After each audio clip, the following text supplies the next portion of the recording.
Well, the Sarbanes-Oxley Act of 2002.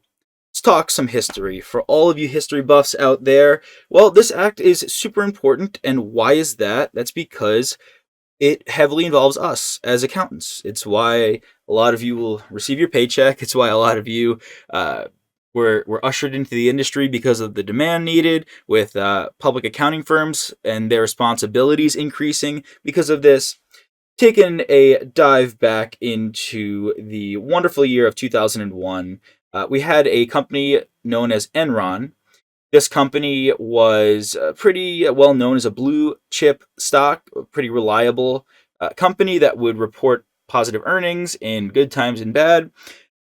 However, we learned soon after that this company was reporting such great, wonderful numbers because of some, drum roll please, good old accounting fraud, and that's not good, as we are quite aware. Well, what did the US government do? This company kind of collapsed, and by kind of, I mean if you were an investor in this company, you soon had no money in that company any longer. The U.S. government stepped in, and the name Sarbanes-Oxley is named after the senator and congressman who I guess spearheaded it. And I say I guess because the best part about this is we only have to know a couple important components. And it is not in your best interest, nor my best interest, to know absolutely everything about the Sarbanes-Oxley Act of 2002. I'm going to go through with you and just talk about what you really need to know. Here is not something to memorize, just something to be familiar with. We've got a little table of contents. It's pretty nice, pretty great table of contents. We've got basically just the components and what you find in each of these. Now, all of the, I'll call them fun facts or components or rules or regulations that is needed by the Sarbanes-Oxley Act or SOX 2002 will be found in one of these titles, one of these sections in the table of contents of the actual act. The whole act of SOX 2002, super profound effect on the financial reporting requirements of public companies.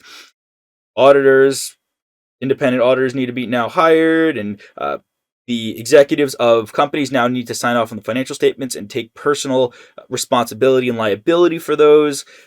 Much more clear oversight is provided. The whole point of this is to give investors better security, more confidence in these public companies to invest in, to obviously keep our markets afloat and keep business booming as usual, right?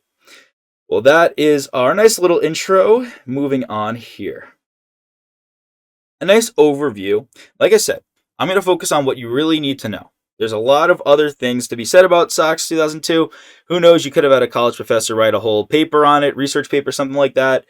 Here, we have certain just key points that it requires you're going to be tested on and asked questions about. SOX Act focuses less on strategic operations and more about financial reporting issues. So not like your COSO or ERM, we're focusing more on correct numbers, right? Not fraudulent numbers, correct numbers to be reported. Ethical behavior of senior officers, pretty important to get your correct numbers, right? Well, if your senior officers are behaving unethically, you're probably going to have some misconstrued financial data. And the adequacy of internal controls, right here as well, we could have some fraud, fudging the numbers. Well, what did SOX 2002 do? Created the wonderful PCAOB, also known as the Public Company Accounting Oversight Board. That is, actually, you'll see that in audit as well.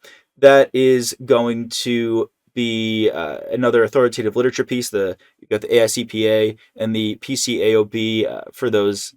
Both the AICPA is more for private. PCAOB is for public. I'm trying to think about that. I think I actually said public company accounting. It's accountability. Not that that matters too much anyway. There's a lot of content here, lots of wonderful points to make, and I'm gonna slip up on things like that. Nothing important though. You can bet on that. Well, per SOX, a company's board must establish an audit committee. This is a pretty common multiple choice question for SOX overall. And if we look here, okay, we have audit committee. We've got board of directors. We're going to be talking about them a lot right here. And of the board of directors, we have the board committees, and specifically, we're talking about the audit committee. Now, I took this little graphic and I put it throughout our lessons. Depending on the order you're watching, you may have seen it already, but we've got different committees. We'll talk about the IT or Cyber Governance Committee and IT related topics. We've got compliance, risk committees, corporate governance committees, but right here, this is what we're focusing on here, right? Our relationship between all of these parties, really just the shareholders, the board, the audit committee, and senior management. Hey there! Are you ready to not only pass your CPA exams, but truly understand and enjoy the material while studying? I know it seems impossible, right? Especially to enjoy the material?